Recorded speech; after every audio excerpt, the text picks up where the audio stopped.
Prior to moving to question time, I'd like to say just a few remarks on my election as Speaker of the House of Representatives. At the outset, I'd like to thank my nominators, the Honourable Member for Banks and the Honourable Member for Melbourne Ports. I'd also like to thank the Prime Minister and the Leader of the Opposition for their very kind remarks, and also the Honourable Member for Lyne and the Honourable Member for Melbourne. It is a great honour to be elected unopposed as the presiding officer of the House of Representatives.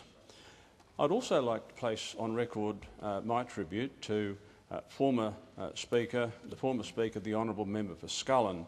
I first served in this House when his father, Dr Harry Jenkins, was Speaker, and I must say that I had a very high regard for Dr Harry, and I have an equally high regard for the former Speaker, with whom I worked very successfully as Deputy Speaker following my election after the last poll.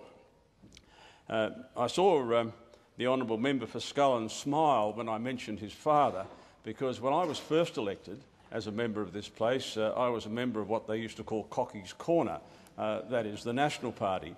And we used to sit approximately where the Honourable Member for Denison and the Honourable Member for Lyne are currently sitting. I don't know what that means, but I was very vocal and I was regularly warned by the Honourable Member for Scullin, and I never knew how he fully recognised that it was I who was interjecting.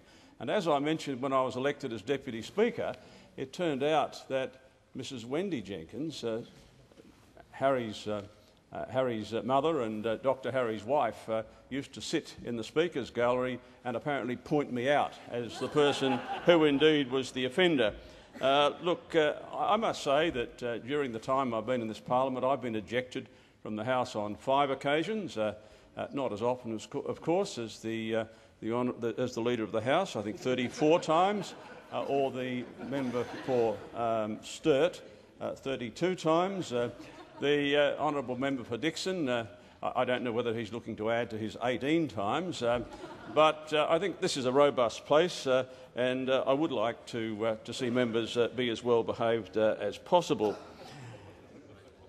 I am not offended by the fact that my friend, the Honourable Member for Sturt, saw fit to nominate numerous other people. I have a very high regard for his ability, and I'm looking forward to working with all members of the House regardless of where they stand.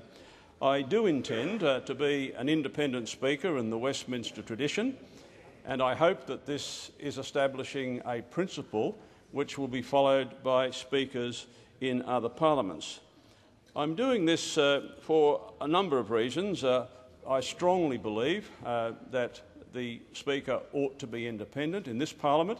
By the Speaker not attending party room meetings and the Deputy Speaker following a similar practice, I think we've moved a long way towards an independent Speaker, but I truly hope to be, well, in fact I will be, an independent Speaker in the Westminster tradition.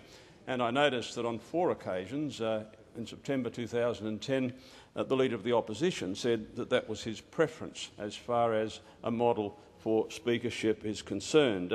Consequently, after 17 years membership of the National Party, 19 years membership of the Liberal Party and 3 years membership of the Liberal National Party, I will be relinquishing my party membership.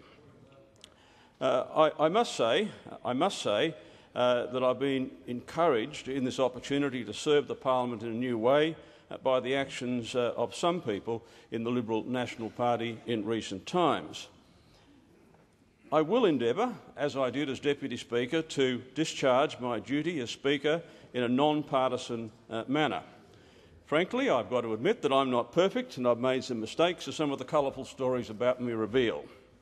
But I pledge to serve the Parliament and the institution and its members to the best of my capacity.